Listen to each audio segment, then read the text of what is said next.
We are incredibly excited to have Beabadoobee in the studio. If for no other reason than it is just so much fun to say Beabadoobee. Hell yeah. Thanks for coming in and joining us today. Thanks for having me.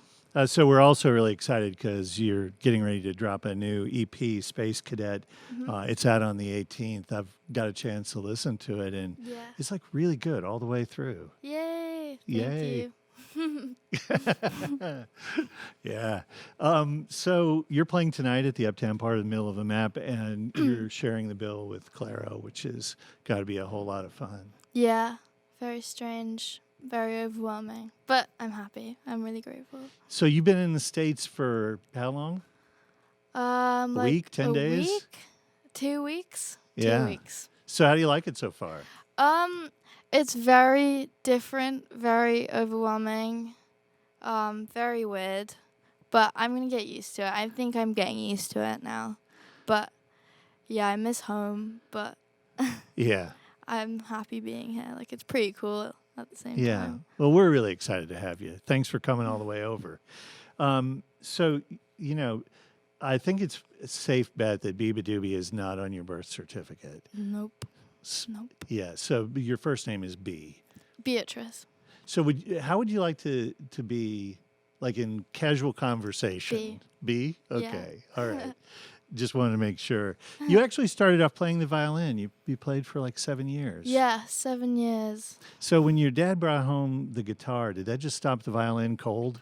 I stopped playing the violin at like age 12. And then so I stopped for a while, and then I've just completely forgotten how to play violin.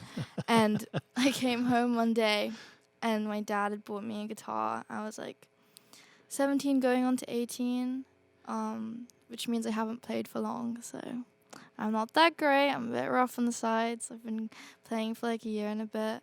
But yeah, it's easier to write music too with a guitar rather than a violin. It's pretty hard to sing and violin at the same time. So you actually taught yourself on YouTube. Yeah. It was, like a YouTube and friends. Like my friend Tara taught me how to play guitar. I think the first song I learned how to play was Kiss Me. Kiss me and that song, because it's so simple. And then from that I just wrote my the first ever song I wrote was Coffee. So Yeah, and that's like so incredibly bizarre. The first song you wrote on the guitar was Coffee. Posted it to YouTube, didn't think too much about it, came back, 300 views on YouTube, 800 spins on Spotify. Was there any explanation for that? No, I have no clue how. Everyone thinks I make it up, like, oh yeah, you wrote Coffee for the first time on the guitar. I'm like, yeah, like it was the first song I ever wrote. I mean, it's 2 chords, like it's not very surprising. It's 2 chords throughout the whole song, and tempo changes midway through, so it's like different.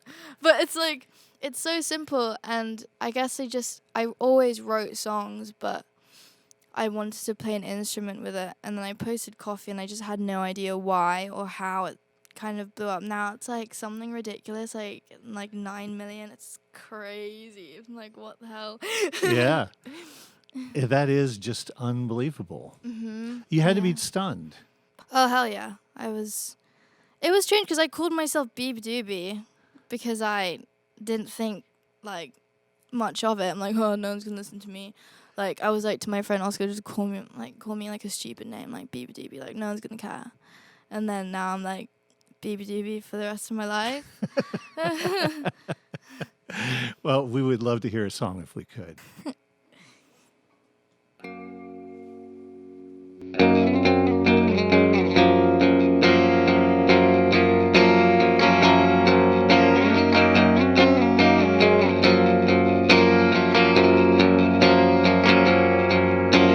Kiss me on my neck. Tell me all your fears.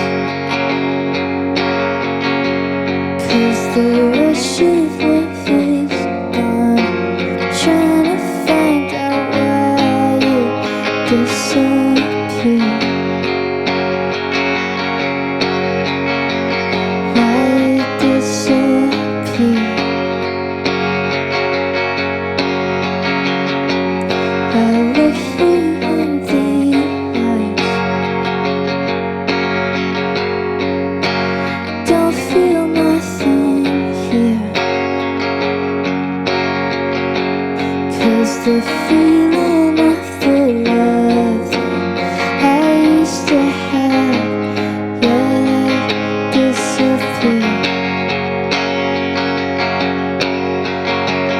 Yeah, she's disappeared. Yeah, she's disappeared. Yeah, that she's disappeared. Yeah, that she's disappeared.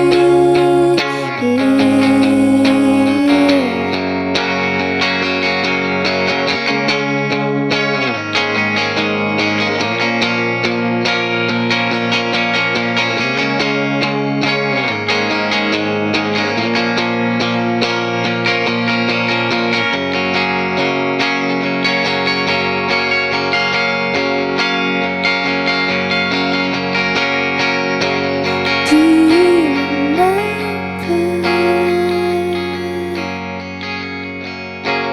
I love in November. That shit was real, but those patches on my fingers that won't heal. Those patches on my fingers that won't heal. Why'd you have to freaking disappear? Why'd you have to freaking disappear? Why'd you disappear?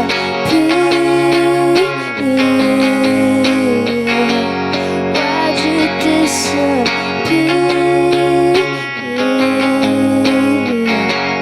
Why'd you disappear?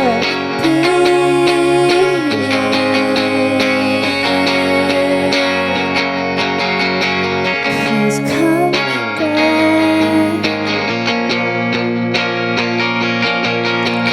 Please come back.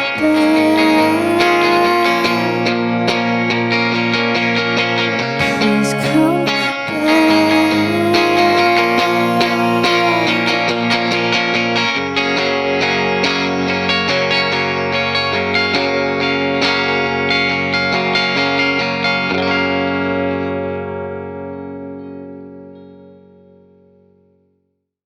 Our guest today on the bridge is Beabadoobee performing live in the studio, and just you and an electric guitar, solo Yeah. electric. Yeah. Yeah. But, it's kind of, you started out solo acoustic in those early Yeah. YouTube videos. So that's kind of, It's me and my American Guild. It's me and my little guitar.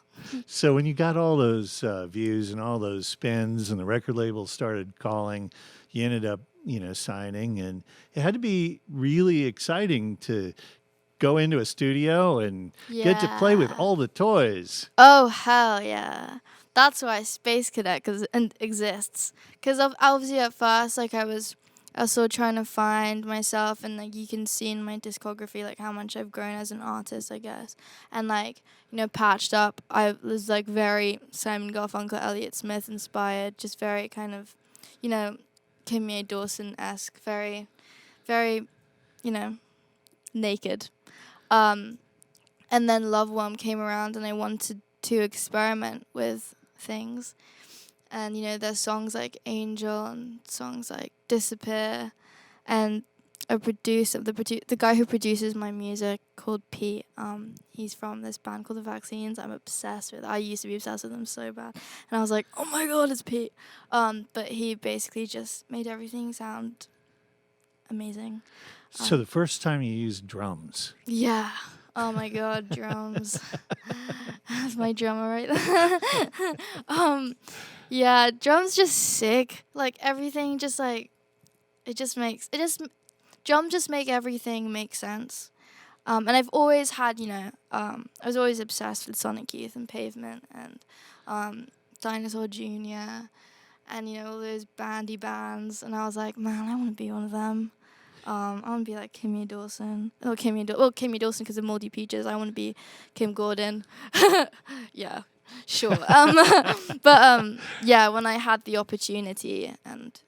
I was going to talk to you about your growth as an artist because, you may not have had the guitar to write songs on, but when you were young, like 7 years old, something like that, you were writing songs for other kids to perform for show and tell. Oh, yeah. I did, I wrote a song called Happy, and I have no idea how it goes, but I didn't want to sing it, and I wrote it, and I had the melody down and everything, and I told some girl in my class to sing it for me. Like, oh, sing my song.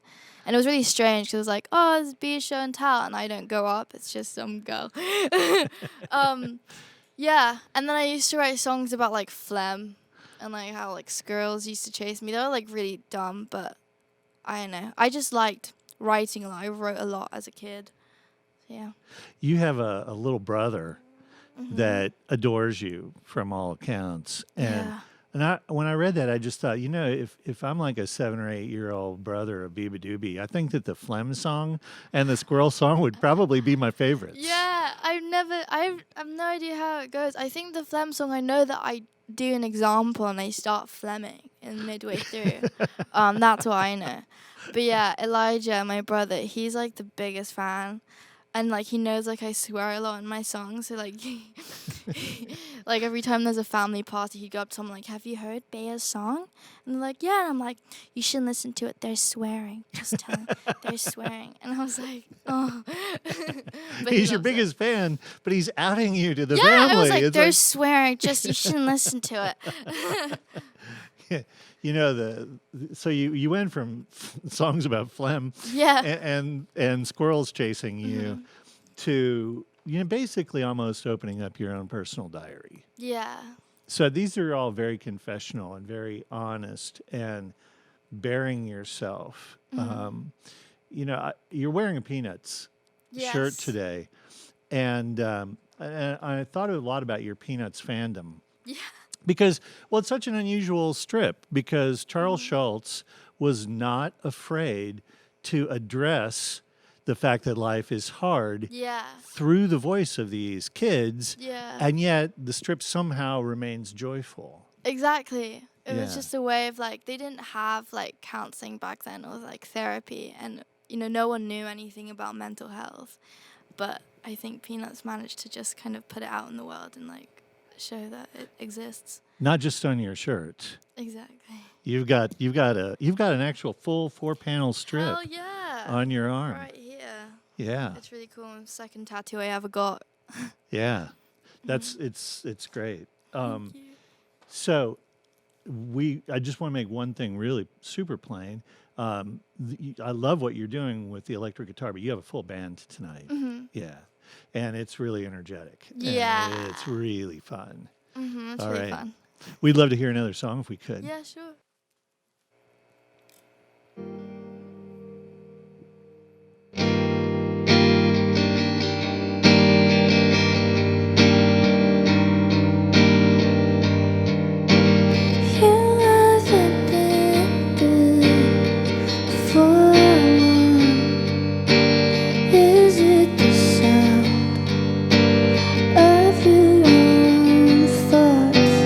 That always keep you up at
Beabadoobee is in our studio. She's playing tonight with a full band, middle of the map at the Uptown Theater. The new EP is called Space Cadet, and it releases actually on Friday the 18th. So we're really looking forward to that. You know, when you started writing these confessional songs, you were kind of writing them for yourself. Oh, yeah. But then you started to have people tell you that those songs had meaning for them. Yeah. Did you see that one coming? No. I was like, I write songs because it's like really therapeutic, and I mean, like, I write a lot. And it's like a way of me kind of just expressing myself, and it's really nice knowing that people relate to it. I never really expected that to happen, but the fact that people feel the same way as I do, it's like, oh, we're not alone. It's all good. Yeah. Well, I've also kind of got the sense that you've embraced that, though. Yeah. You know, to the point where now you're sort of aware of the message that you're putting out there, and you want it to be like kind of like that Peanut strip. You know, you don't ignore the difficulty of life. Yeah. But hey, it's going to be okay. It's going to get better. Mm-hmm. It's just, I guess it's really heartwarming knowing that people get to relate to the music I make, and it kind of encourages me like 10 times more to just keep writing. Yeah. You know, you've name dropped some of your favorites, but you know, at the very beginning, you know, you were born in the Philippines and came over to London as a toddler, and you know, because of your parents, you were surrounded by original Filipino music. Yeah. And that's kind of soaked in at a certain level, anyway, right? Yes, yeah. There's this band called the Itchy Worms, and they're really cool. Like, and obviously just kind of original, like OPM, original Pinoy music. There's just great love songs, just great melodies, great progressions. Like, it's so good, and it gets slept on. I can't lie. People need to listen to OPM music more. I mean, I grew up on it, and you know, like every kid that I know, I listen to my dad's music, so I know like a guy who's just always listened to Sonic Youth, never went through some cringe phase like I did. Like, I went through some punk rock phase when I listened to like Blink-182, Green Day, which is super cool. Green Day's sick. But then, you know, One Direction, I was obsessed with One Direction. But yeah, you know, it took me a while to find the phase I'm in now.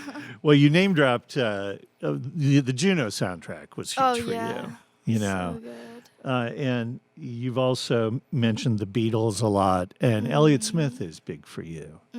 But you absolutely, in capital letters, love Pavement. I love Pavement. So one of the songs on the new EP, and I want to get the exactly right, I Wish I Was Stephen Malkmus. Yes, because I wish I was Stephen Malkmus. I've DM'd him. I mean, he tweeted me. He said, "This trips me out." And then he like did a link to my song. And I was like, he knows I exist. I mean, I just love Pavement. I think there's something about them, like the way he plays guitar and the way he sings. It's just crazy. They're probably one of my main inspirations. You've had that kind of geek out moment before, though. You know, you used to listen to 1975 a lot. Oh, and yeah. then you turn around and you're opening for them. Yeah. And you're hanging out. Yeah, it's so strange because it's like, I don't see him as like, oh my God, it's Matty. It's like, oh, like, let me go to his house and steal his clothes. Like, he gave me and my friend Louis, like, so much shirts. Yeah. We got so happy.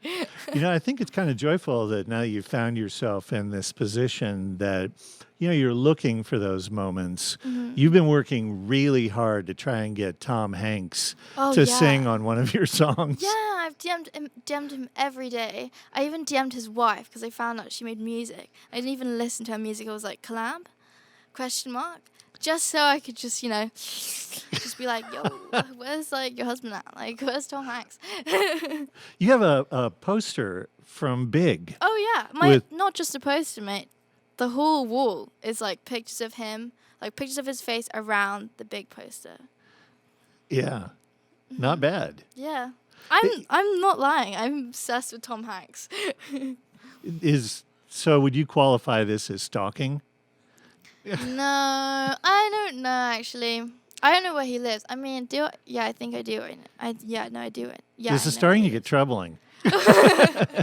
Starting to get troubling. I mean, I've got his name etched on the vinyl. You know how you like make vinyls and stuff?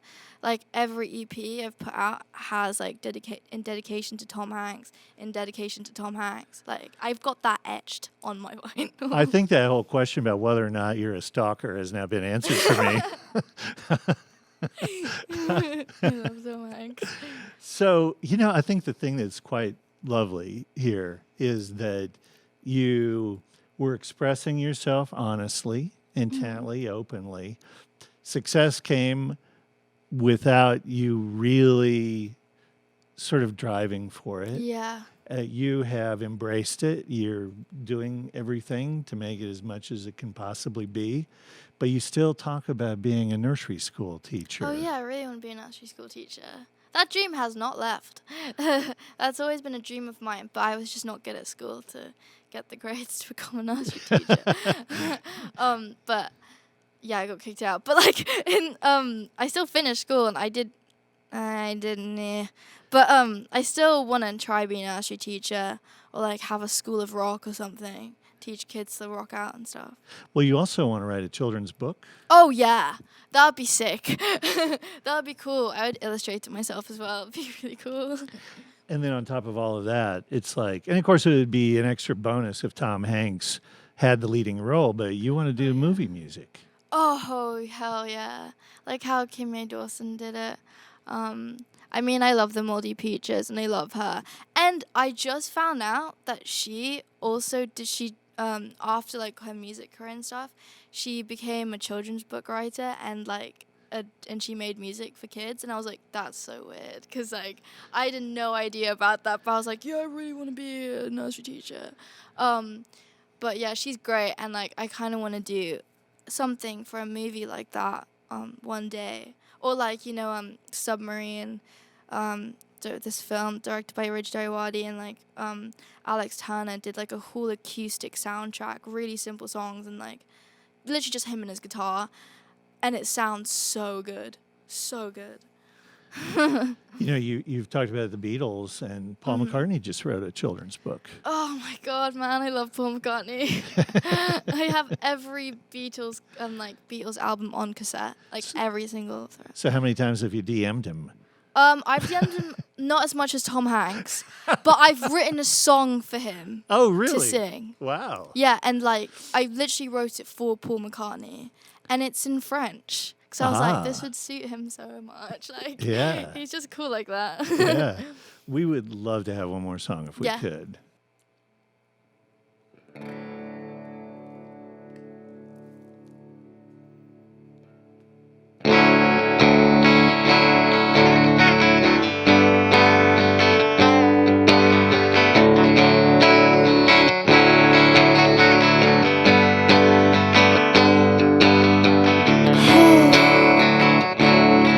Won't you call me back? 'Cause I've been waiting for a text back.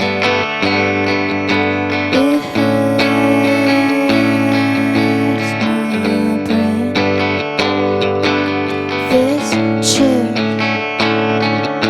who plays bass, she plays bass, she plays bass. Nothing matters 'cause we're both in space. Pretty sure we could never date. She plays bass, she plays bass.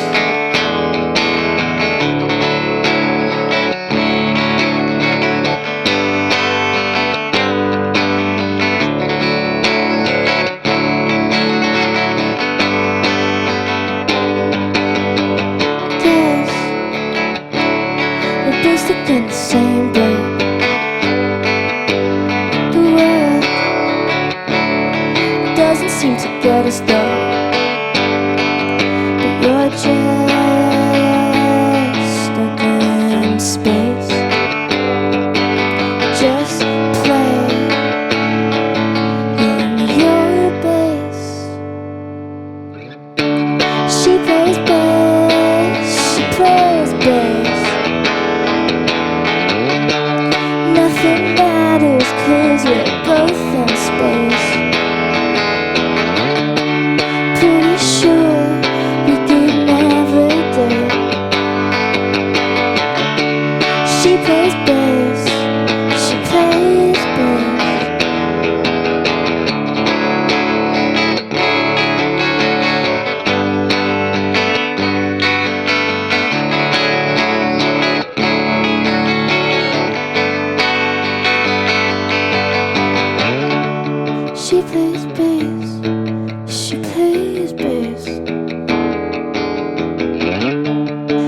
nothing matters 'cause we're both in space.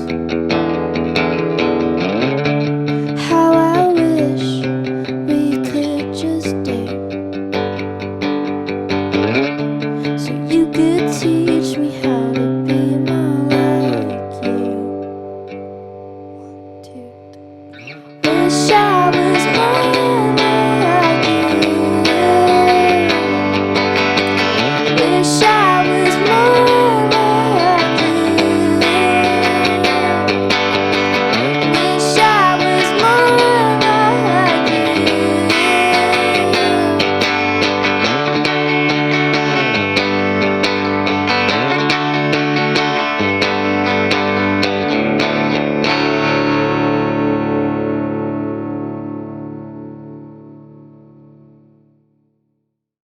Beabadoobee in our studios today here at the Bridge. Also tonight at Middle of the Map with Claro at the Uptown Theater. That song, that's actually about your bass player. Yeah. She plays bass. Yep, she plays bass also in the new EP. I think that's the one that they're going to lead with, at least in the United States. Really, yeah. So- It's one of my faves. Once we're actually allowed to play it, we'll be hearing that on the Bridge. Yeah. It has just been a joy. You know, you're a breath of fresh air. Oh, thank you. It's so good, and I can't tell people how much they're going to like Space Cadet, the EP. It's going to be a really great release. Again, it drops on the 18th. Beabadoobee playing tonight, Middle of the Map. Thanks so much for taking the time and Thanks for playing for having us me. today. Beabadoobee live on the Bridge.